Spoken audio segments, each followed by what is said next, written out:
hey, this is the project of the moment for, it needs certain, it'll take X number of hours of your day or energies and whatnot. Can you be part of this project? And that's it. You know, and with that kind of approach, we got a surprisingly good turnout and judiciously organized, and as a result, we did the unheard of. We actually made money on that parade. It was the first time, that year was the first year that the parade ever made money. It cost us $19,800 and we made $20,002. There was about a $600 difference. Well, to the good. And that $600, the first use that was made of it was to officially incorporate a new organization, the successor organization, to be the custodian of the parade and the festival. And it was called the Vancouver, and it still is, the Vancouver Pride Society. And I'm one of the founding members of it, as is Gary Penny, and most of the former members of the board of Pride Community Foundation became a part of it.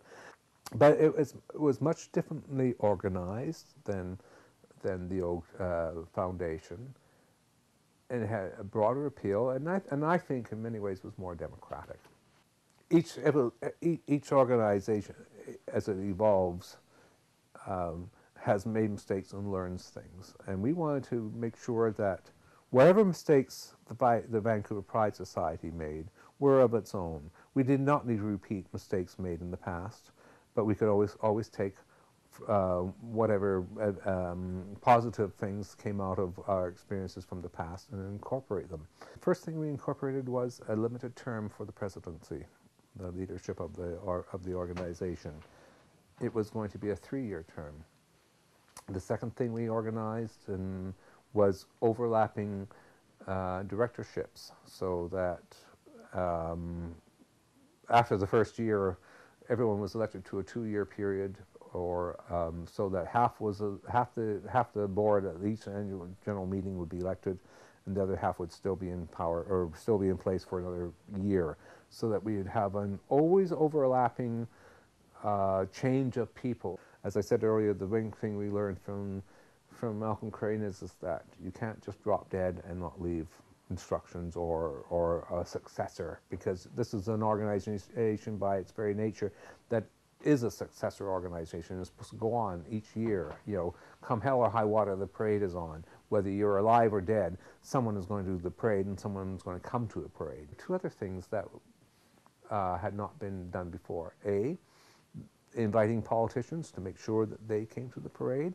And this was an idea that was definitely anathema to Malcolm, but we began to explore and incorporate the idea of a parade marshal, because it's a symbolic role, but it's also a time or an opportunity to acknowledge someone in the community who's done an awful lot of work, or has promoted the community and has in one way made the community in our lives individually and collectively better.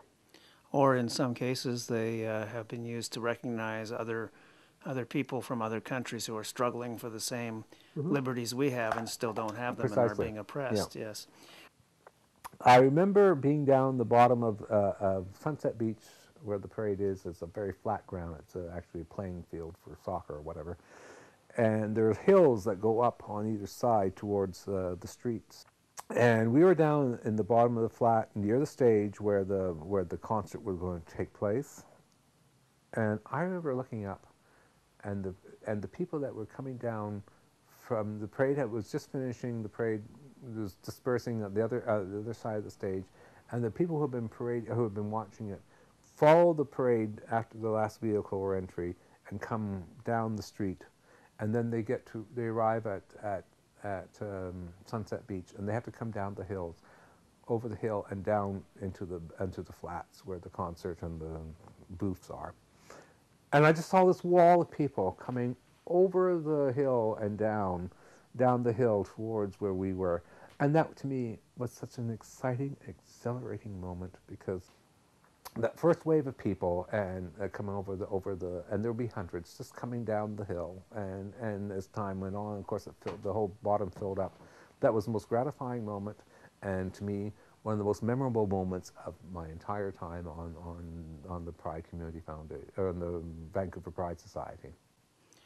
Now, over the years, attendance has grown quite a bit, and a lot of that has been probably partially because of the corporate sponsorships, which have been criticized in the past. But my viewpoint on this is that there are so many people attending now. We know they're not all gay and lesbian. They're coming down because they like the event, they like the feel of it, they like everything that's happening, and a lot of them are straight people, and they're appreciating us and appreciating our community. And I believe that's a very strong political asset to maintain and guarantee our freedoms. So I personally don't have any problem with large corporate sponsors, so that, because otherwise you can't afford that size of an event. It's my opinion that we all owe a great debt of gratitude to the Queens of Stonewall. If they hadn't done what they did when they did and inspired all the rest of us and every one of us to do what we did when we did and no later, I truly believe that the AIDS crisis would have been used to grind us into the dirt by our enemies. And they tried to, and they would have succeeded if we hadn't come as far as we did before it arose. I believe that Stonewall was an expression of a much broader change of the 60s revolution in social mores, sexual mores. Everything was changing in that generation. And I'm from that generation, and we were doing the changing because, you know, we were the spoiled kids that came out of, you know, the baby boomers, and most of us, you know, had you know, came from good lives, you know, good backgrounds and whatnot. We were the rebels, and we were being a rebellious generation, you know, and we certainly were helped along by some from older generations like Timothy Leary and whatnot, but nevertheless,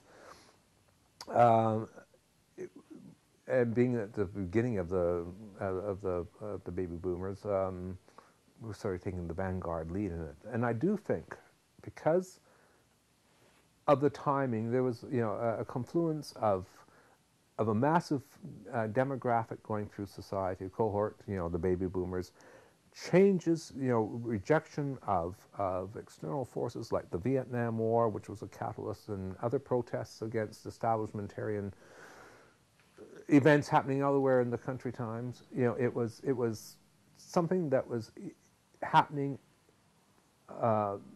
I'm sure that the social circumstances at the time gave the Queens of Stonewall an impetus to say, hey, no, enough of this shit. We are not going to be cowed by the cops this time around. We are going to make a stand and take a stand. I'm happy that, you know, the Queens of Stonewall did such an effective job of it, but I do think this was going to happen sooner or later. But it might have been too late to it could have stop been the too AIDS late, crisis yes. from being used against us. The point, yeah, that's a good point, because, you know, this was in 1969, the AIDS crisis was in the early 80s. We had a decade. We had a lot of work to do, yeah.